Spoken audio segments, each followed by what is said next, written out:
I definitely don't claim to be a professional, but if you don't know what you're doing, don't try this at home. Hey guys, I was about halfway through disassembling my neighbor's leaf blower, uh, and I noticed that the piston was really scored and there was no replacement parts available.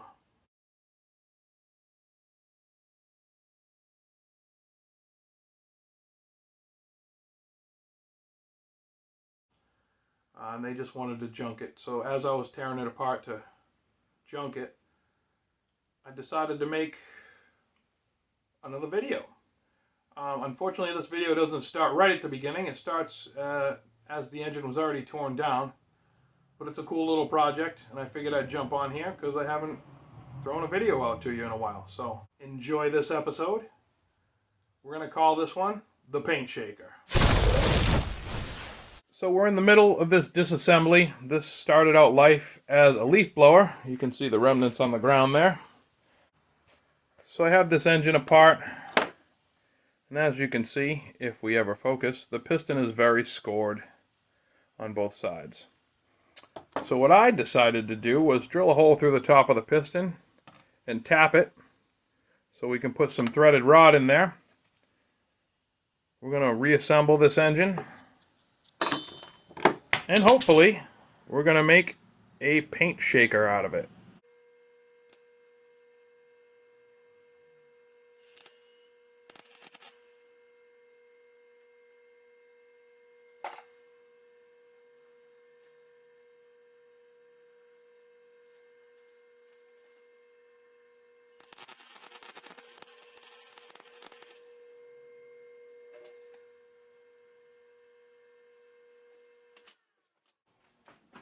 Okay, what I did there is I just welded a washer on top of this threaded rod, which will end up inside the piston. That way it'll hold it in place when I thread it back out. Put a nut on top. Hopefully, well, that's the game plan. As you can see right here, that washer that I welded on, I had to grind that down almost next to nothing because it has to fit. I don't know if you can see in between where the connecting rod goes. But if we spin that all the way up, this is threaded. I drilled a hole right in the center of the piston and I threaded it. But you can see just in there, just gives a stopping point. And then we can lock it down with one of these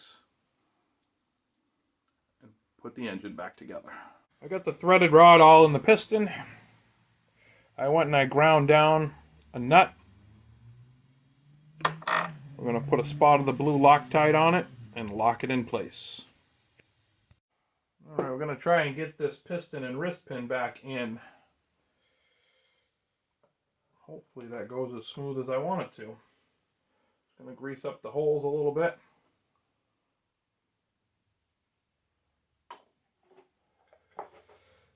Wish me luck.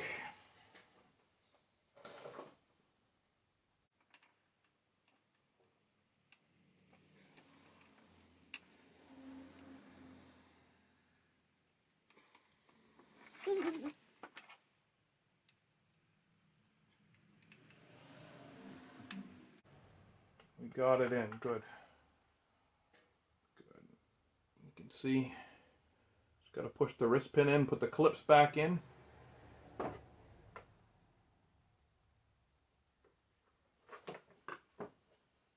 Since I didn't show you the disassembly, these are what the pins look like that hold the wrist pin into the piston. I got one of them in place right there. Got to do the other side now.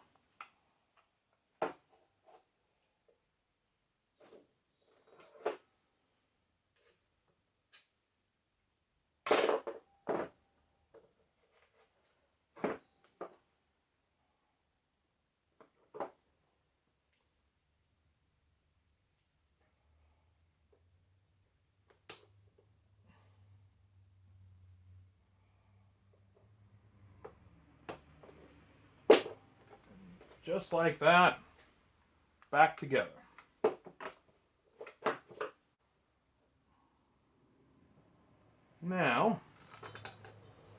to get that cylinder head on.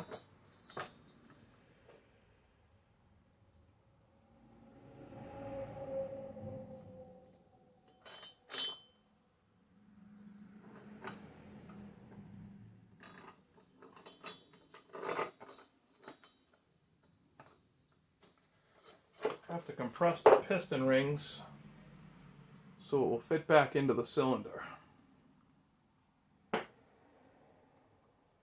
The good news is, since this is already so scored and broken, that it goes in fairly easily.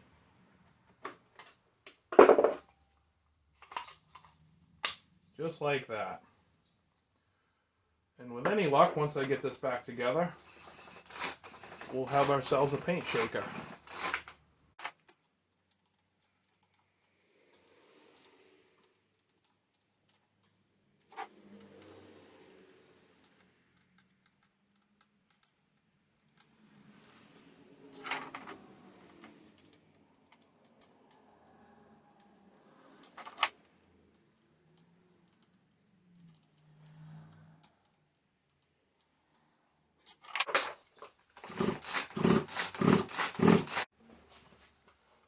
I went ahead and wound a nut down at the bottom so I could find the low point. So we just keep pulling this over till it's at its lowest point. Give us a little more to cut off some slack. And then we will make the cup for the paint can. Looks like I found a piece of exhaust pipe kicking around the shop. Just big enough to put a paint can in. I'm going to weld this piece of steel to the bottom, drill a hole through it, and mount it to the engine. At least that's what I have in my brain. Alright, I'm going to start at the seam here. I'm going to measure the circumference.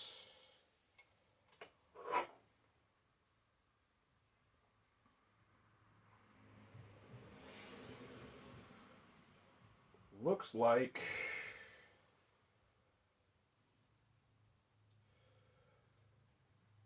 I want to say 9.5 inches, but it's slightly more than 9.5 inches. If I stretch it real tight, we can do 9.5 inches. So half of that will give us the exact opposite on this side. I have that all marked out, 4 3/4 on that side. I'm going to center it up on this piece of steel. I'm going to center up the other side, just using the old eyeball 5000. We're going to draw the radius on the outside. And if I can get this on the inside, which would be even better, we're going to try and draw the radius on the inside, because that's where we really want to cut it, on the inside, so we can weld it. I guess it really doesn't matter. If we cut the inside or the outside, it'll weld just the same.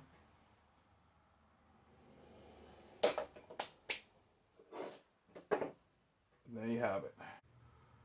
I used the old whiz wheel to cut this out, finished it up on the belt sander. By no means is it perfect, but it fits in there good enough to get welded in. And that's what we're doing next.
And that's going to be good enough.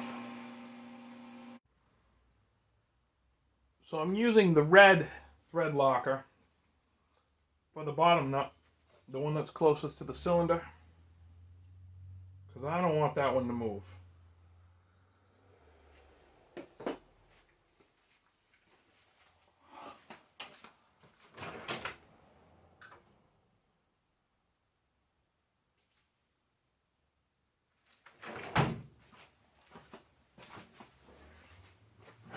The red thread locker is way more potent than the blue. And it usually takes a torch or some heat to get it to move. So this one, because I don't want it to get any closer to the cylinder head than it needs to be, that's it. Red thread locker.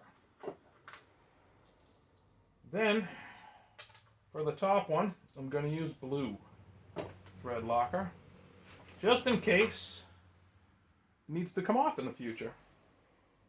At least we'll have a shot of getting it off.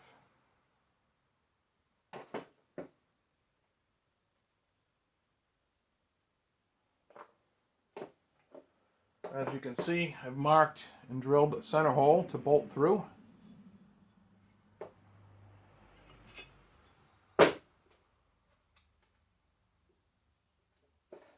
Boy, that's a long reach. I might have to use some needle nose.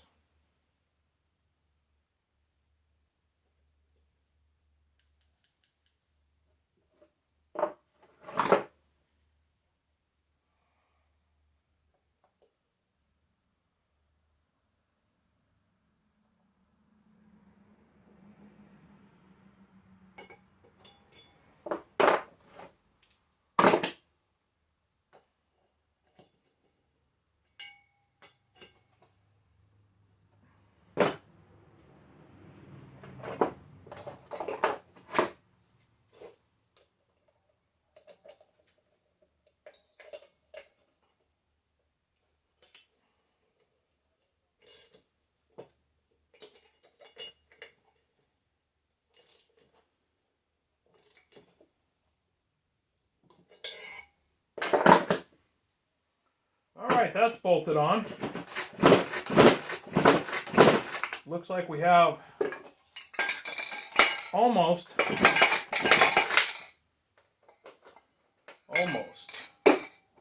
Got to figure out a way to keep that can from wiggling around in there. I found some of this weather stripping. I'm going to go around the inside. Hopefully that'll be exactly what I need to hold that can in place. This may work. It may not work. I don't know. I think it's too thick. I don't think that's going to work at all.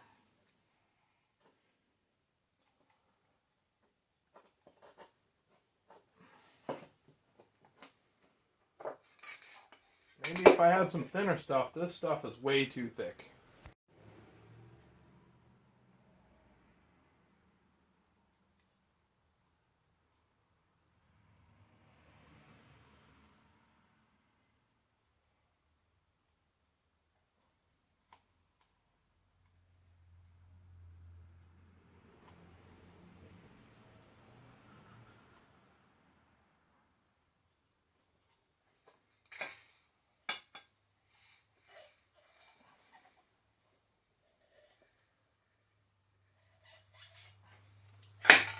I guess that works.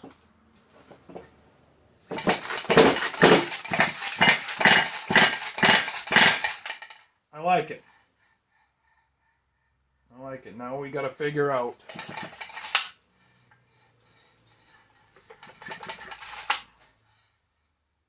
how to drive it from this end.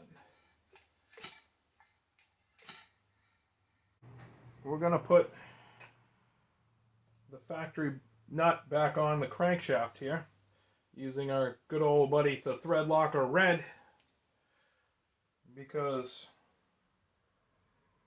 we need to turn this counterclockwise to shake the paint, unless I pull off the rope start on the other end. I kind of want to leave that just for nostalgic purposes. And if we try and turn it clockwise, it catches on the rope, catches on the pull start. As you can see, it wants to pull back.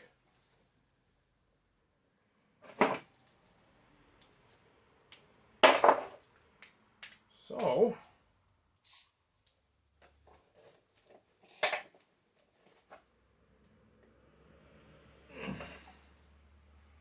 if we do that,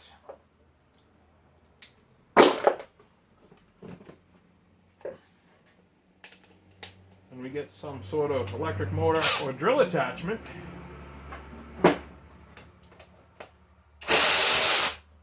see, that just took the nut right off. That's not what I was going for at all.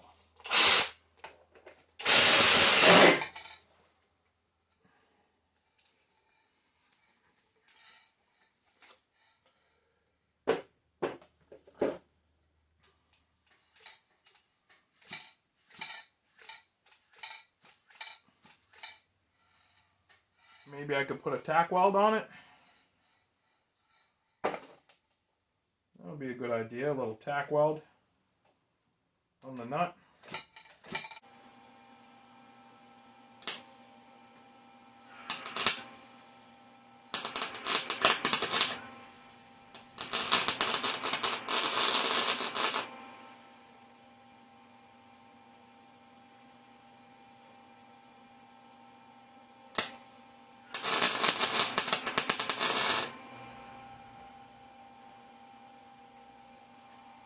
Hopefully that'll do.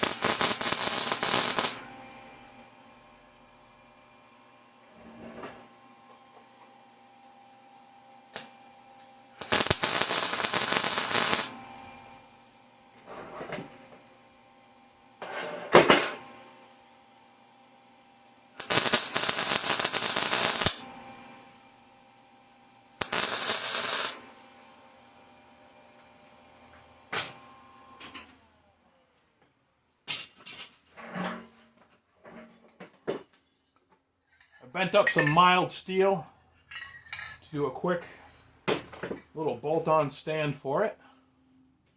I'm going to go hit it on the belt sander and round the edges. Round it off the edges. I didn't actually use the belt sander for that. I used the old flap disc. It's a lot quicker.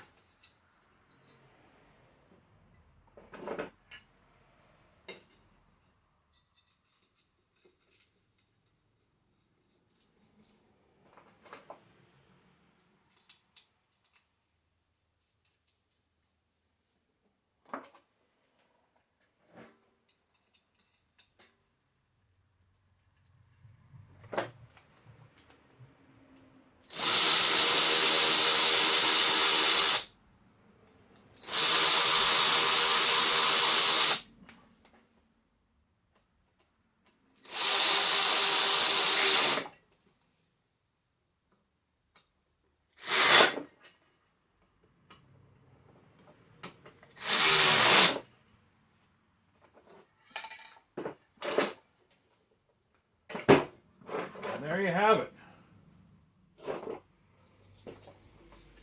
I think we may add some provisions to put a rubber band or a strap over the top to keep this can in place. That's probably the next step.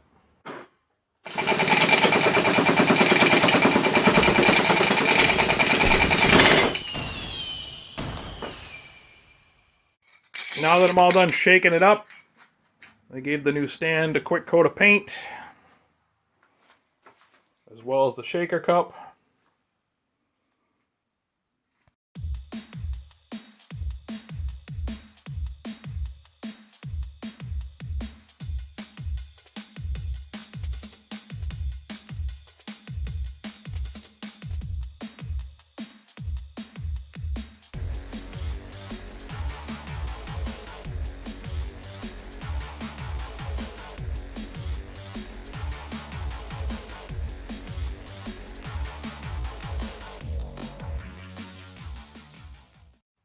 was a fun little project, all said and done. Works perfect, works how I want it to. I might add some modifications, maybe like I said, maybe like a strap or rubber band mount to hold the can in, but I like it. It's a good little paint shaker. What did I learn? Didn't really learn much today, other than when you're running your leaf blowers, make sure you got enough oil in the gas on the two-stroke, and don't fire them right up and then go wide open throttle. Let them idle for about 30 seconds to a minute, get some heat in the engine.